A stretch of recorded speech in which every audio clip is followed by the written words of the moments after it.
Thanks for joining us at 5:30. I'm Alma McCarty. Among our top stories this evening, the state's new system to ease traffic congestion at a popular summer destination and why area businesses are concerned. Plus, the latest developments over the war in Iran and why peace talks set for this weekend were canceled. And how the federal government's tariffs are still impacting small businesses, even after they were overturned. But we start tonight with breaking news out of Washington, D.C. President Donald Trump and other top U.S. leaders were evacuated from the White House Correspondents' Dinner. The Associated Press says the president and Vice President J.D. Vance are not hurt. Earlier, the Secret Service and other authorities swarmed the banquet hall as guests ducked under tables by the hundreds. "Out of the way, sir," someone yelled. Others yelled to duck. It was Trump's first appearance as president at the dinner. We will continue to follow this for any new developments.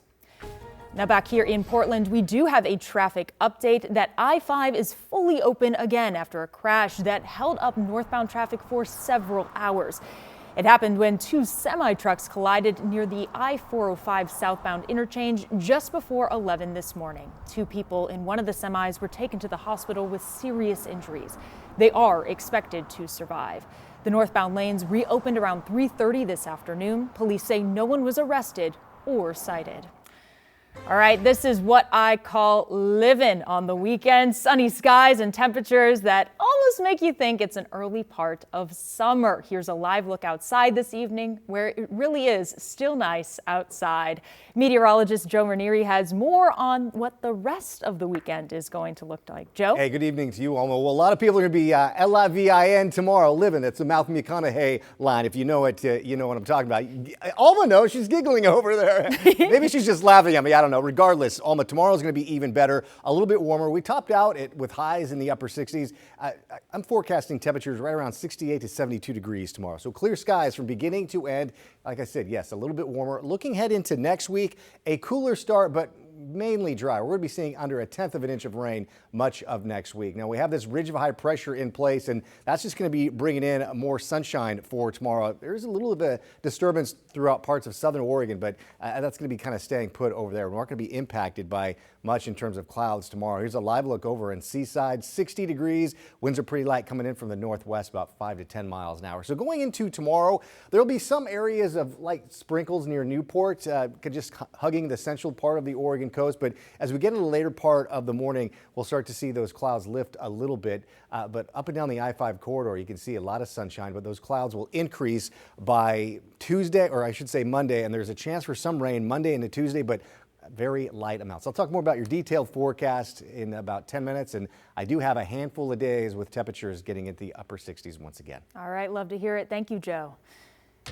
All right, in the run up to summer, prepare for some more permanent parking changes if you're heading out to Sauvie Island. Starting June 15th until Labor Day, you will need a new parking permit to park at the island's beaches on the weekends and holidays. Jake Holter brings us the details. So this new pass, called the Sauvie Island Beaches Parking Permit, is $10 a day and is the only pass that you will need to park here at Sauvie Island Beaches.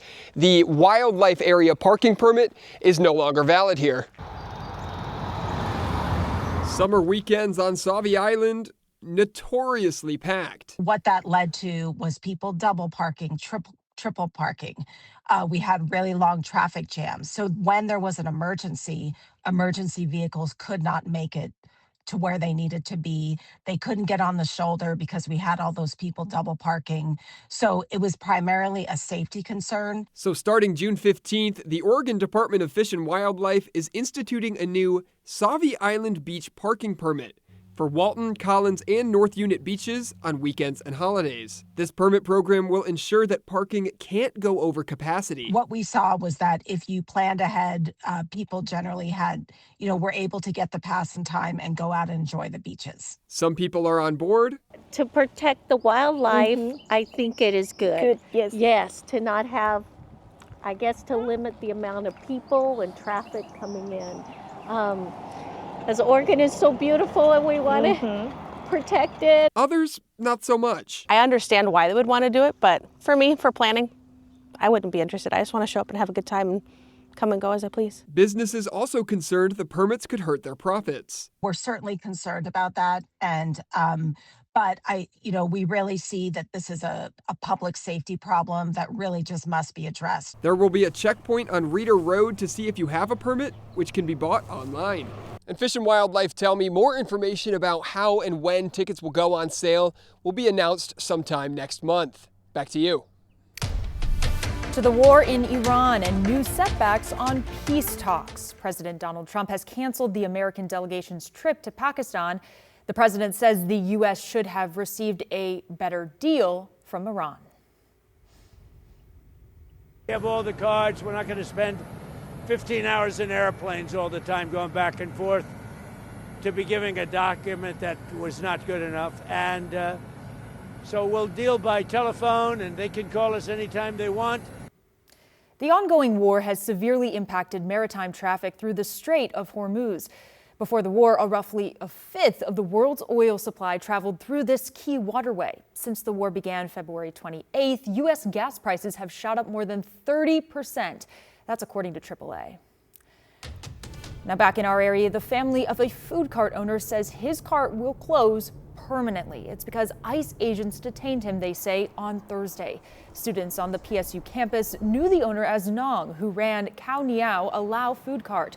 Records confirm he is currently at the detention center in Tacoma. The cart has been closed since Thursday. Sad that he was taken, because he's been here for a while. Now, KGW has reached out to DHS and ICE for a comment on Friday, but we still haven't heard back. And we've talked a lot about Portland businesses struggling to stay afloat in this economy, but what about our Main Street small town retailers? Libby Dowsett hears from shop owners facing everything from 200% price hikes to canceled orders tied to tariffs and the war with Iran. Small business owners in McMinnville say they're doing everything they can to avoid passing on extra costs to their customers, many of whom they consider like family.